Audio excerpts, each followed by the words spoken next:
자, 여러분 안녕하십니까. 김민석입니다. 자, 이제 계속해서 그 다음 강의 진행해 보도록 하겠습니다. 저희 교재 281페이지로 가보실까요? 281페이지. 자, 281페이지에 가보시면 우리 입문 과정에서 굉장히 좀 중요한 그런 단원으로 들어갑니다. 바로 세법을 공부할 때 꼭 알아야 될 용어의 정의. 별 표시해 놓으시고요. 이 용어의 정의는 여러분들 최소한 복습하실 때 2번 이상은 꼭 읽어주시기 바랍니다. 제가 제일 강조를 많이 하는 게 용어입니다. 용어가 일단 익숙해져야지 책을 보시더라도 책이 넘어가집니다. 안 그러면 나중에 이게 무슨 말인가 한다는 거죠.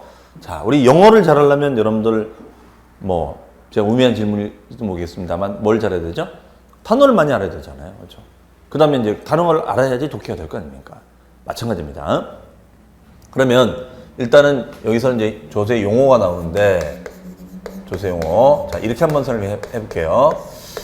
우리가 어떤 세금을 공부하든 우리가 꼭 알아야 될 그런 용어들이 좀 이렇게 있습니다. 용어들이 있는데, 그러면 이거예요. 어떤 세목을 공부하든 세금은 누가 낼 것인가? 두 번째, 세금은 무엇에 대해서 과세할 것인가? 세 번째, 어떻게 계산하는가? 그 다음에 언제까지 납부할 것인가? 그 다음에 어디에다가 납부할 것인가? 이런 용어들을 많이 씁니다. 근데 이걸 우리가 세법상의 용어로 좀 전환을 시켜 볼게요. 세금은 누가 낼 것인가? 이게 결정이 돼야 되는데, 그렇죠? 개인이 내는 거냐? 기업이 내는 거냐? 개인 중에서도 사업하는 사람이 내는 거냐? 상속받은 사람이 내는 거냐? 그럴 수 있잖아요. 이런 걸 결정하는 개념을 뭐라고 하냐면 납세 의무자라고 합니다. 뭐라고 한다고요? 납세 의무자라고 해요. 납세 의무자. 그 다음에 무엇에 대해서 과세할 것인가? 무엇? 그 무엇을 뭐라고 하냐? 이것을 과세 대상이다. 과세 대상. 과세 대상이 정해져야 돼요. 과세 대상. 즉, 과세 대상하고 비슷한 말은 과세 물건 또는 과세 객체 이런 표현들을 써주고 있습니다. 그래서 과세 대상이 정해지고 과세 물건이 정해지고 과세 객체가 정해져야 됩니다. 그런 대상이 정해지면 돼요. 그리고 이거 계산을 어떻게 할 것인가? 이거 계산을 어떻게 할 것인가? 그러면 이거는 계산을 하려면 얼마 벌어서 몇 프로 낸다 이거잖아요. 얼마 벌어서 몇 프로 낸다. 그러면 이거를 뭐라면 과세 표준이라고 합니다. 과세 표준. 과세 표준. 네. 그럼 과세 표준에다가 곱하기 세금의 부담률. 네. 세금의 부담률. 이렇게 합니다. 과세 표준 세금의 부담률. 이걸 이제 세율이라고 하죠. 세율. 세율. 그래서 과세 표준, 과세 기준금액에다가 곱하기 세금의 부담률을 계산해 줍니다. 그러면 세금이 나오겠죠? 네. 이게 바로 이제 세액 계산이다라고 보시면 되겠어요. 그 다음에 언제까지 낼 것인가? 언제? 세금을 그러면 아무 때나 낼 수는 없을 거 아닙니까? 뭔가 기간의 제한을 둬야겠죠? 그것을 우리는 기한이라고 합니다. 기한. 그래서 이 기한은 신고 기한이 있을 수도 있고요. 또는 납부 기한이 있을 수 있습니다. 그래서 신고 또는 납부 기한 내 내라 이렇게 합니다. 그러면 만약에 이 기한은 의무거든요. 근데 만약에 이 의무란 말이에요. 지켜야 된다는 거죠. 그런데 이 신고기한이나 납부기한의 의무를 지키지 않았다. 그럼 어떻게 되냐? 그러면 가산세를 부담을 해줘야 됩니다. 뭘 부담해줘야 돼요? 가산세. 세금 더 내라 이거죠. 네. 그 다음에 어디다 갖다 낼 것인가? 아무 데나 낼 수는 없을 거 아니에요. 뭔가 장소가 정해져 있어야겠죠. 그런 기준 장소가 필요하겠죠. 그 기준 장소를 우리는 뭐라면 납세지라고 합니다. 뭐라고 한다고요? 납세지라고 해요. 납세지. 자, 그래서 납세의무자가 있고요. 과세 대상이 있고 과세 표준 곱하기 세율, 그다음에 신고기한, 납부기한, 납세지 이런 용어들을 쓴다는 거죠. 자, 그래서 이런 용어들을 일단 기본적으로 알고 계셔야겠습니다. 자, 그러면 우리 교재에 나와 있는 용어들을 더 추가로 좀 보도록 하겠습니다. 일단 첫 번째 용어가 국세지방세. 이거는 우리 많이 봤던 용어죠. 이거는 제가 설명 안 해도 지난 시간에 설명했던 거기 때문에 넘어가도록 하겠습니다.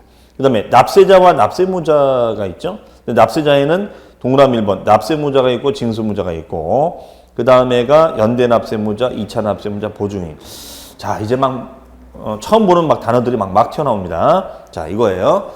우리가 세금을 내는 자를 총칭해서 통틀어서 납세자라고 했었죠. 납세자. 그런데 이 납세자라는 용어 안에는 우리가 크게 납세 의무자가 있고요. 납세 의무자가 있고 플러스 징수 의무자가 있습니다. 징수 의무자.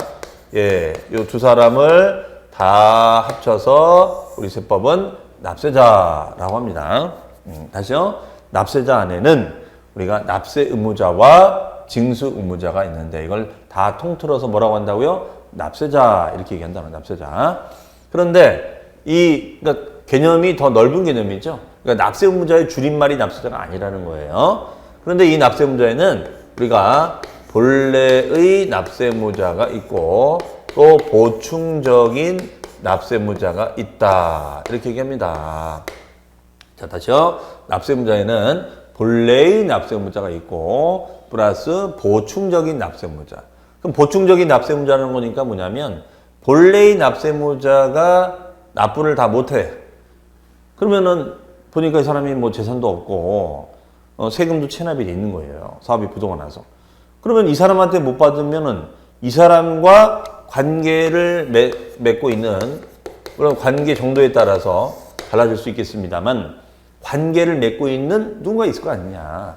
그런 자를 선정을 해서 그 사람한테 세금을 받아내겠다는 겁니다. 끝까지 받아내겠다 이런 얘기예요. 기본적인 개념 취지는. 그런데 이런 보충의 한도가 있을 거 아닙니까? 그래서 그 보충되는 책임의 한도 범위에 따라서 어떤 경우에는 연대 책임지는 경우가 있고요. 그럼 이런 사람을 연대 납세의무자라고 합니다. 연대 납세의무자. 그 다음에가 이제 2차 납세의무자라는 것도 있어요. 2차 납세의무자. 그 다음에 이제 보증인도 있습니다. 보증서주는 사람.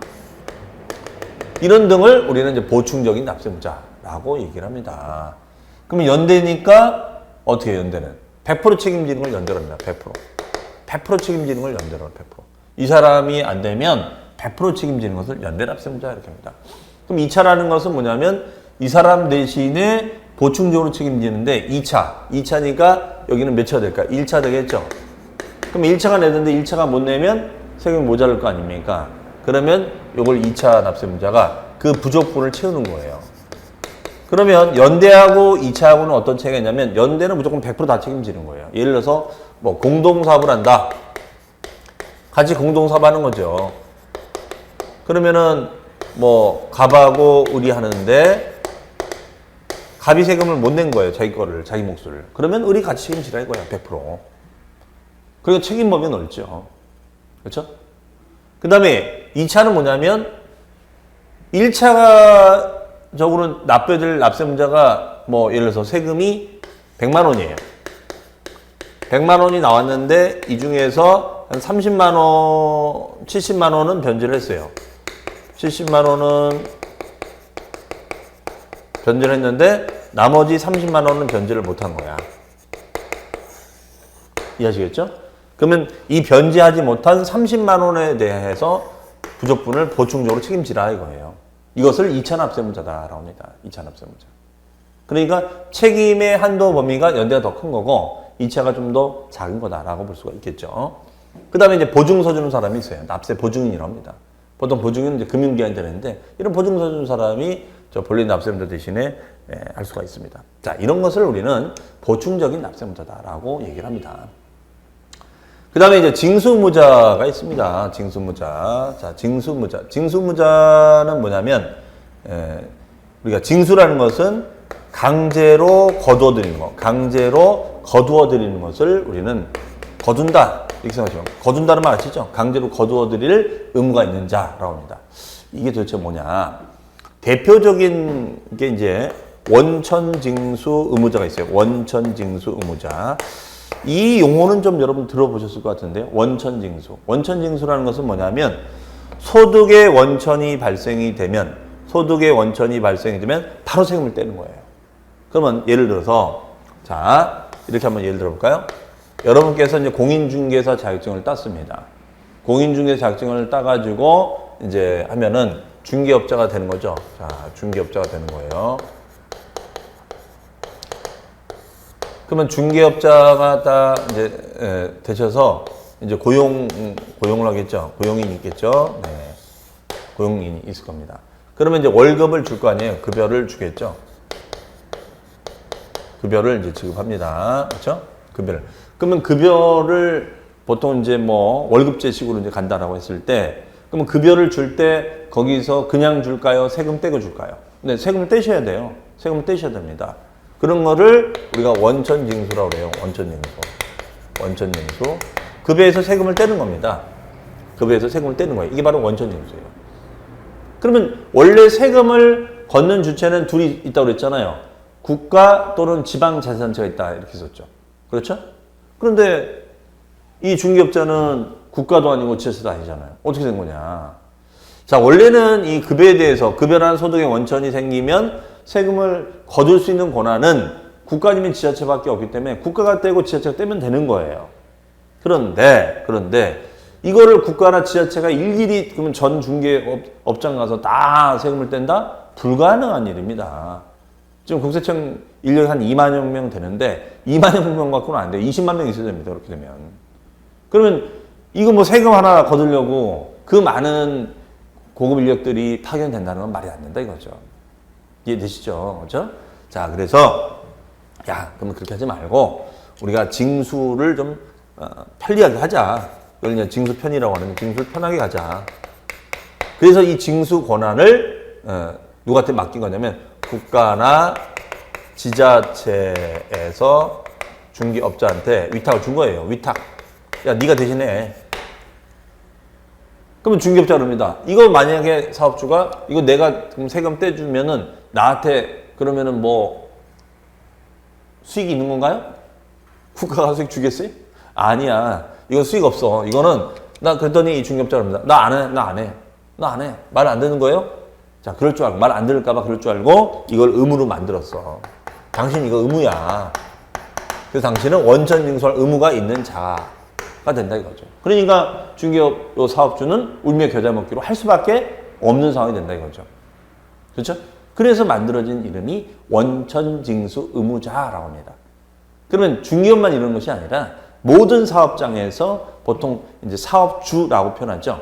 이런 개인 사업주든 기업 법인 사업주든 이런 사업주분들이 일정 세금을 이렇게 떼가는 그런 행위를 우리는 원천징수로 하죠. 그러니까 여러분들이 뭐 지금 직장을 다니시다면은 급여 명세서 보시면은 뭐 급여 얼마, 그다음에 원천징수하고 나머지 자녀 실지급액 나오지 않습니까? 물론 여기에서 이제 4대 보험도 뛰죠. 뭐 국민연금, 고용보험, 건강보험, 그다음에 산재보험, 그렇죠? 이런 것들도 있지 않습니까? 네. 자, 이해하셨죠? 그러니까 어떻게 보면 원천징수 의무자라는 용어는 어떻습니까? 자기 게 아니죠. 내 게 아니야. 내 게 아니라고. 그러니까 순수하게 낸 사람은 이제 이 사람이 봐야겠죠. 근데 이 사람 대신 낸 사람을 연대, 2차, 보증인 이런 말을 써주는 거고, 그 다음에 국가나 지자체를 대리해서 대신해서 세금을 거둬들일 의무가 있는 자를 징수의무자. 그래서 징수의무자는 곧 사업주를 말한다라고 보시면 되겠습니다. 근데 이 사람을 다 합쳐서 통칭해서 뭐라고 한다? 납세자라고 합니다. 납세자. 그렇죠? 자, 그러면은 거기 보시면은 2번에 납세자와 납세의무자. 그래서 납세자에는 납세의무자가 있고 다시 읽어보겠습니다. 납세의무자에는 세법에 따라 국세를 납부할 의무가 있는 자로서 본래의 납세의무자가 있고, 이 본래의 납세의무자에 대해서 연대 책임지임자가 있고 2차 책임지임자가 있고 보증서 준 사람이 있는데 징수의무자는 제외한다. 왜 제외하느냐? 징수의무자는 여기엔 들어가지 않죠. 별도로 나눠져 있죠. 납세자에는 들어가지만 납세의무자에는 안 들어간다. 이런 얘기가 되겠습니다. 그 다음에 연대 2차 보증인 여러분들 읽어보시고요. 그 다음에 세 번째 과세 요건입니다. 자, 과세 요건이라는 건 뭐라고 되어 있어요? 납세의 성립. 납세의무가 성립한다는 것은 납세의무가 발생하는 겁니다. 이런 납세의무가 발생할 때 필요한 법률상의 요건으로서 납세의무자, 과세물건, 과세표준, 세율 등을 말한다. 그렇죠. 그러니까 제일 중요한 게 이거죠. 세금 액수를 신고하고 납부하려면은 지금 말한 요 세 가지가 네 가지가 확정돼 있어야 된다 이거예요. 네 가지가 결정돼야지 세액 계산이 되는 거군요. 누가 낼 것인가? 납세의무자. 무엇에 대해서 과세할 것인가? 과세 대상. 그다음에 얼마냐? 과세표준. 몇 프로 낼 거냐? 세율. 그래서 첫 번째 납세의무자, 두 번째 과세 대상, 세 번째 과세표준, 네 번째 세율. 네, 그래서 누가 무엇에 얼마에 몇 프로죠? 네 가지로 본다라고 보시면 되겠습니다. 네 가지. 네 가지의 요건을 과세 요건이라고 한다. 그 다음에 과세 기간. 과세 기간이라는 건 뭐냐? 언제부터 언제까지를 과세 기간이라고 합니다. 그래서 거기서 보시면 법인세 과세 기간은 주로 사업연도로 하고 소득세는 과세연도, 부가치세는 과세 기간. 이런 말을 쓰는데 이건 이거죠. 내가 만약에 사업을 했다면, 그렇죠? 사업을 해서 내가 사업을 지금 하고 있는데 언제부터 언제까지 벌어들인 건지, 언제부터 이걸 계산을 하려면 언제부터 언제까지 벌어들인지를 끊어줘야지만, 기간을 끊어줘야지만이 뭐 6개월이면 6개월 동안 번 거, 1년이면 1년 동안 번 거만 신고하라. 이런 기간을 끊어줘야지만이 세금 계산해서 신고할 거 아니에요. 이해되시죠? 무슨 말이죠? 네. 그래서 만든 개념을 뭐라고 한다? 과세기간이라고 한다. 과세기간. 네. 그래서 통상적으로 뭐 1년 단위로 된 것도 있고 6개월 단위로 된 것도 있다. 5번 법정 신고 기한입니다. 법정 신고 기한은 언제까지 신고하고 언제까지 납부해라. 이것을 법정 신고 납부 기한이라고 합니다. 그러면 신고 납부 기한이 있으면은 그 기한 내에 신고해 주는데 그 기한을 벗어났을 때는 세금을 더 내야겠죠. 그런 것을 가산세라고 합니다. 그래서 거기 보면 가산세 개요가 쭉 나와 있죠. 네. 그러면 가산세라는 것은 1번입니다. 밑줄 한번 쳐볼까요? 세법에서 가산세를 보기 전에 5번에 법정 신고기한. 자, 신고기한이 법으로 정해져 있다 그죠? 이 신고기한은 기한이나 동남치시고 의무, 이거 의무라 써놓으세요. 의무다 그랬어요. 의무. 이런 의무를 지키지 않으면 당연히 체벌을 가야겠죠. 그게 바로 뭐다? 가산세. 자, 가산세 중요한 용어인데요. 자, 1번 밑줄입니다. 세법에서 규정하는 의무. 이때 의무라는 것은 신고 의무, 납부 의무를 말하겠죠. 신고 의무, 납부 의무의 성실한 이행을 확보하기 위하여 산출한 세액에 가산하여 징수하는 금액을 말한다. 다만 뭐는 제외한다? 가산금은 포함하지 않는다. 자, 가산금 얘기 좀 이따 하고요. 그 밑에 보시면 가산세가 있죠. 신고 불성실 가산세가 있습니다. 오른쪽에 보시면 부정행위, 신고기한 내에 신고하지 않았을 때 과소신고 이렇게 되는데, 자, 지금 그 율은 못 외워도 상관이 없습니다. 다만 이 가산세 종류의 용어에 대해서도 좀 학습을 해보도록 하겠습니다. 자, 이런 얘기예요. 우리 가산세 중에서 가산세는 크게 두 가지입니다. 이번 시험 25대 시험에도 출제됐었는데요. 우리 얘는 두 가지가 있습니다. 의무가 신고 의무, 납부 의무가 있거든요. 그러니까 신고만 해두고 납부 안 하는 경우도 있기 때문에 두 가지 의무가 있습니다. 그래서 가산세는 신고 불성실 가산세가 있고요. 그 다음에가 납부는 납부 불성실 가산세가 있습니다. 그게 두 가지가 있어요. 신고 불성실 가산세하고 납부 불성실 가산세, 이렇게 둘로 나누어집니다. 신고 불성실 가산세하고 납부 불성실 가산세. 근데 이제 이게 좀 더 중요한 건데, 신고 불성실 가산세는 신고가 불성실하게 되는 경우는 딱 두 가지로 볼 수 있겠습니다. 일단은 첫 번째는 무신고하는 거죠. 무신고. 아예 법정 신고 기한 내에 아예 신고를 안 해버리는 겁니다. 무신고. 그 다음에 두 번째는 뭐냐면 과소신고가 있겠습니다. 과소신고. 그러니까 적게 신고한 거죠. 네, 과소신고니까 적게 신고한 겁니다. 그래서 무신고 또는 과소신고가 있을 수 있겠습니다. 그러면 당연히 무신고자에 대해서 체벌을 가야 될 것이고 적게 신고한 자에 대해서 체벌을 가야겠죠. 그렇죠. 자, 그러면 무신고자에 대해서는 여기는 일반적인 경우가 있고요. 그 다음에가 부정한 경우가 있습니다. 이게 둘로 쪼개져요. 부정한 경우, 일반적인 경우, 부정한 경우 이렇게 나눠집니다. 그러면 일반적일 때는 몇 프로가 되냐면 20%. 근데 부정이라는 건 뭐냐면 고의적으로 안 했다 이거야. 이거는 쉽게 해서 얘는 모르고 하는 거고요. 얘는 알면서 안 했다 이겁니다. 모르고 이걸 우린 뭐라면 이거를 선의라고 해요. 민법에서 선의. 이제 배우실 거예요. 그 다음에 고의적으로 안 한 것을 악의랍니다. 그러면 선의적으로 내가 모르고, 진짜 내가 모르는 거야. 이건 아무것도 모르고 내가 신고 안 한 거야. 이거 신고해야 되는 거 맞아? 이런 분도 계시거든요. 그러면 그분들은 20%를 내라. 하지만 알면서도. 그 다음에 부정. 뭔가 숨기기 위해서, 세금 누락을 숨기기 위해서. 그러면 장부를 조작한다거나, 증빙을 조작한다거나, 그래서 신고를 일부러 안 하는 거예요. 알겠어? 그렇죠? 이게 만약 걸렸다. 그러면 여긴 가산세가 40%가 됩니다. 근데 과소신고 어떠냐? 어떻습니까? 과소신고는 뭘까요? 신고를 했는데 적게 신고한 거죠? 그렇잖아요? 그럼 적게 신고했으니까 이 적게 신고한 사람 한 경우 과소신고가 됐다면 과소신고자가 가산세를 덜 내야 될까요? 무신고자가 덜 내야 될까요? 당연히 과소신고자가 덜 내야죠. 이 사람은 아예 신고 안 하는 거고. 그러니까 과소신고자는 10%가 됩니다. 하지만 부정한 경우에는 몇 프로? 40%가 된다. 이렇게 볼 수가 있겠습니다. 근데 요거는 똑같아요. 요거는 똑같이 움직입니다. 그 다음에 납부불성실가산세. 요거는 25회 때 출제됐었던 부분인데요. 요거는 우리가 납부불성실가산세는 보통 금리를 반영하는데 0.03% 일수당. 그럼 어떤 분은 0.03%면은 야 이거 뭐 얼마 안 되네. 그냥 납부 안 해버리지. 이런 분도 계세요. 그런데 이게 일수 계산이기 때문에 1년이면 거의 한 10% 정도가 돼요. 거의. 그러니까 이것도 티끌모아태산이라고 무시 못하는 겁니다. 그럼 이분이 신고도 안 했을 때는 20% 물고 또 납부도 안 했다면 하루당 0.03%씩 계산이 되는 거예요. 그러니까 제가 이런 말 합니다. 만약에 내가 납부할 돈이 없다면 신고는 일단 무조건 해라. 신고만 해줘도 20% 안 무는 거잖아요. 40% 안 물어내는 거죠. 납부 불성실은 건 납부를 지원할 수밖에 없겠죠. 그렇죠? 이거라도 세이브가 되는 거다. 그러니까 우리가 세금 절세를 하는 것은 세금 한 푼도 안 내는 것도 절세지만 이렇게 가산세를 덜 내는 것도 절세다는 거죠. 그렇죠? 자, 그래서 가산세가 어떤 기능인지 이걸 이제 설명을 드렸습니다. 그래서 오른쪽에 보시면 동그라미 3번 납부불성실 가산세는 미납세액 또는 부족세액 등에 대하여 만분의 3 곱하기 납부치연일수로 곱한다. 자, 그 다음에 가산세 부과 금지, 뭐, 그거는 그냥 참고하시고요. 그 다음에 가산금. 자, 별표시. 이것도 중요한 용어입니다. 가산금. 이 가산금이라는 용어는 뭐냐면, 자, 이거예요. 예를 한번 들어볼게요. 우리가 이제 배울 세금 중에서, 우리가 여러분들이 아까 중개업을 한다고 해볼게요. 다시요. 그러면 중개하면은 중개업자인 사업자가 내야 되는 게 사업소득세가 있습니다. 사업소득세.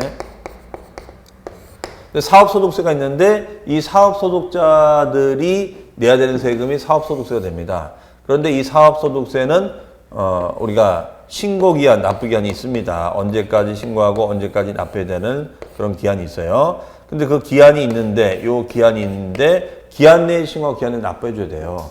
근데 만약에 기한 내 신고 납부를 이행하지 않게 되면 가산세를 부담해야 된다. 이렇게 얘기를 했습니다. 가산세를 부담한다. 자, 그러면은 이때 사업소득세 신고 납부 기한은 언제냐면 2015년도 5월 31일까지예요. 5월 30일까지 신고하고 납부하자. 이거예요. 5월 30일까지 신고하고 납부하자. 이런 얘기면. 그러면 이 기한을 이행하지 않게 되면 이런 가산세를 물게 되죠.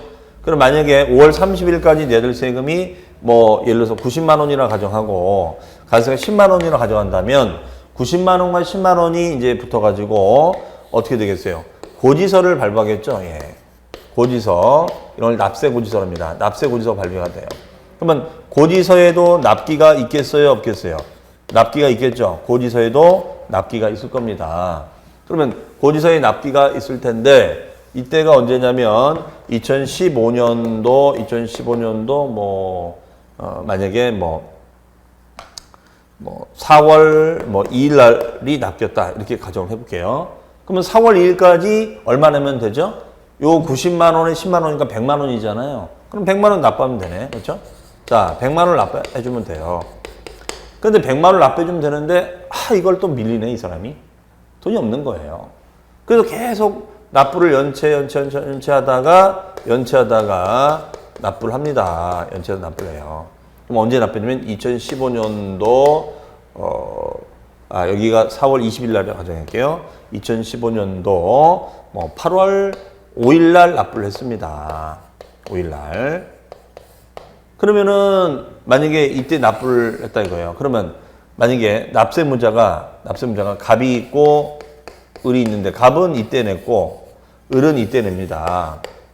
그러면 갑은 100만 원 내면 되겠죠? 그러면 을도 15년 8월 5일 날 내는 을도 100만 원 내야 될까요? 그럼 말이 안 되죠. 그러면 다 이때 내지 누가 미쳤다고 빨리 내겠어요. 그렇잖아요?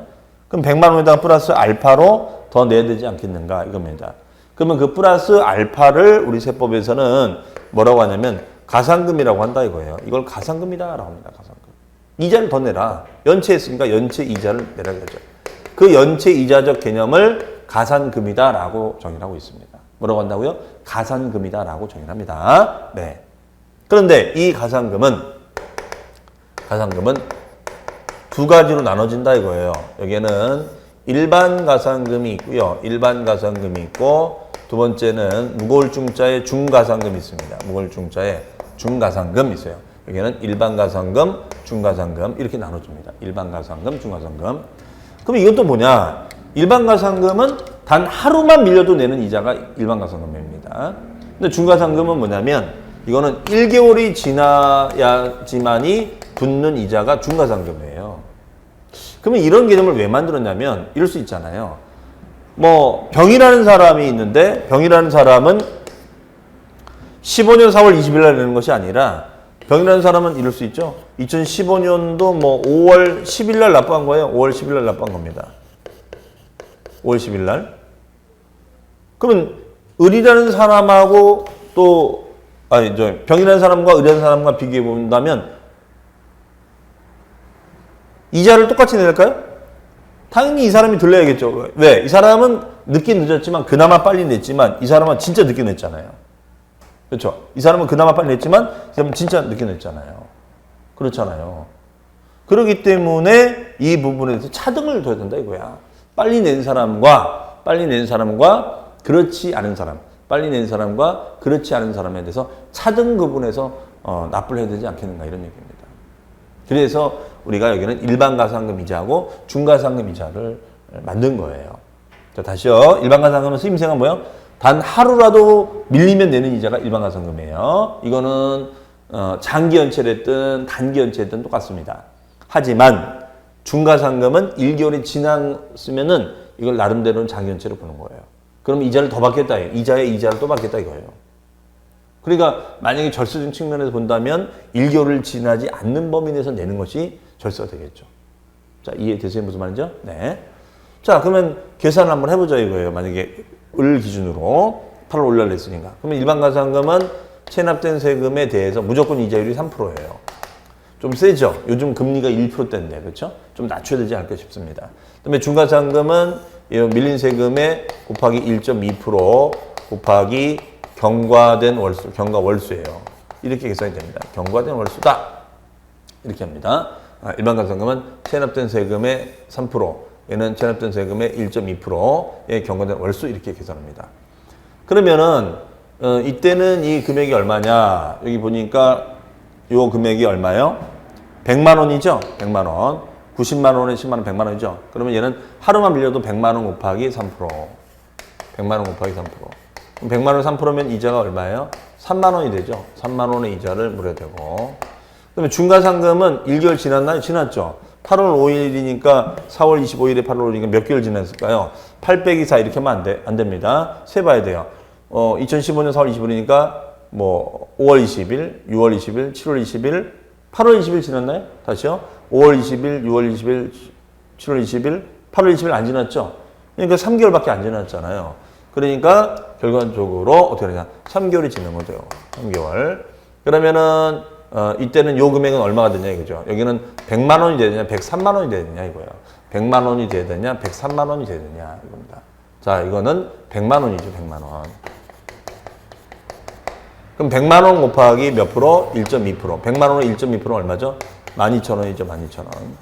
그럼 12,000원 곱하기 3개월. 그럼 얼마가 돼요? 36,000원이 되겠죠. 36,000원. 네. 36,000원 이자 붙습니다.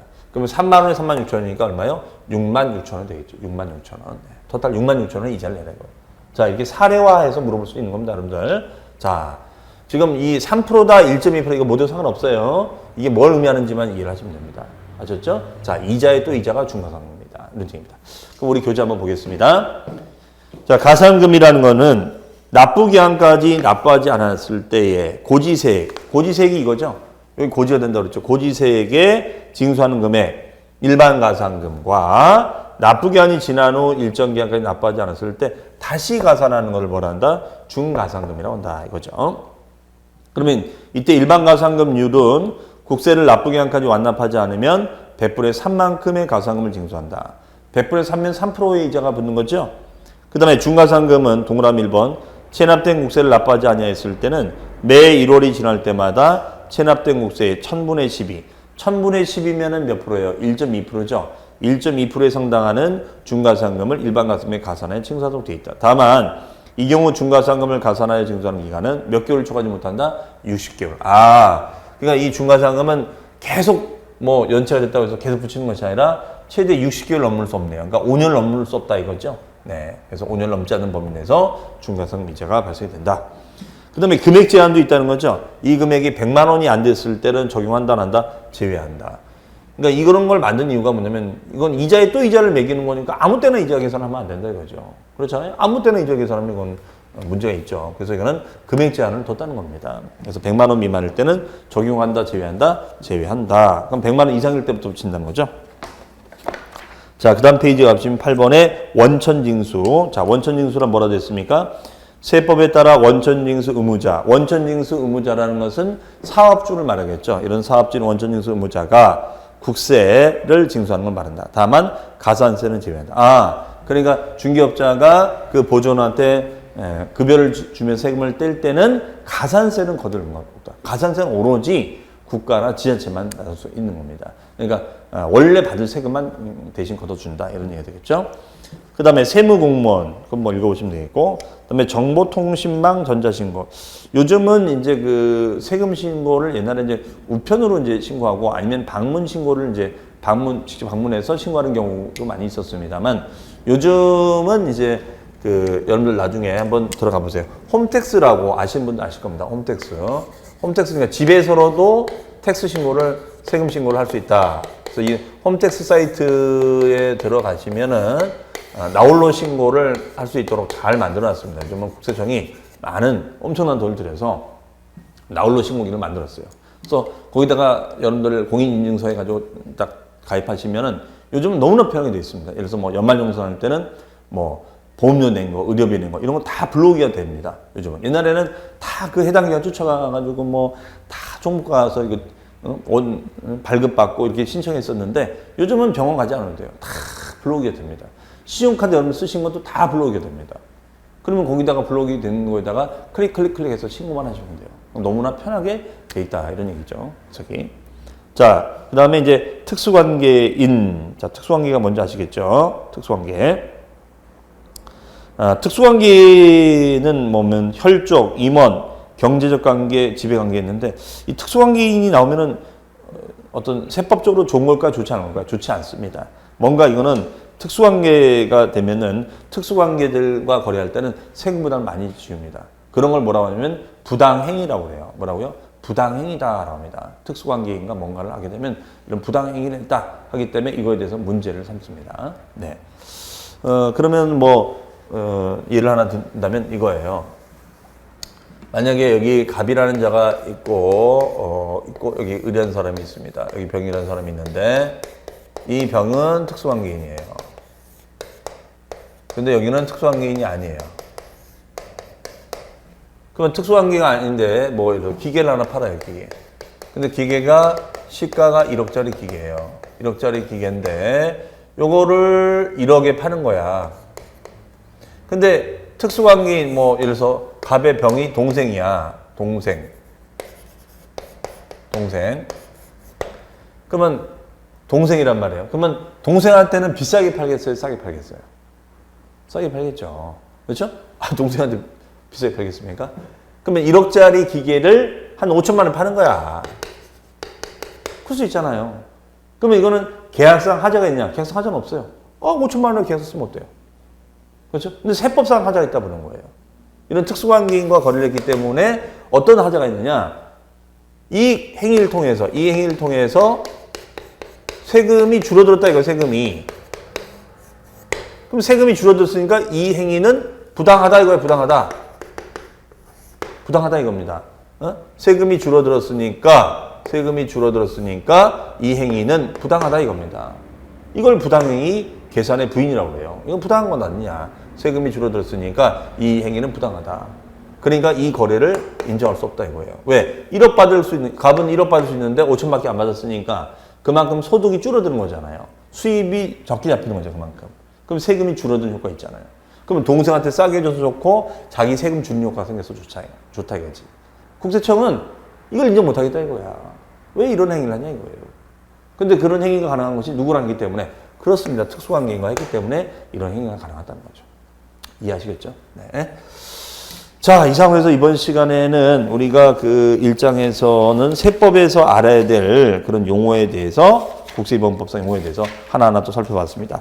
자, 다음 시간에는 이제 지방세 개념과 분류, 지방세에서 알아야 될 또 용어가 있는데 이 용어는 국세의 용어하고 좀 비슷한 것들이 많아요. 그래서 이미 제가 하나하나 다 설명을 했기 때문에 여러분들이 좀 보시면 편할 겁니다.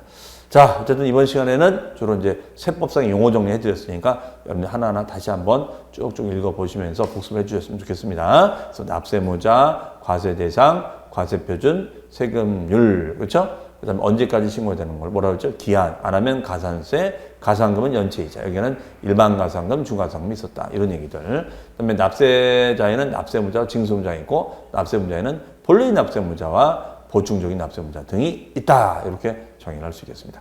자, 그럼 저는 제2장 지방세 총론부터 여러분 또 찾아뵙도록 하겠습니다. 여기서 마치겠습니다. 감사합니다. 38분 찍었나?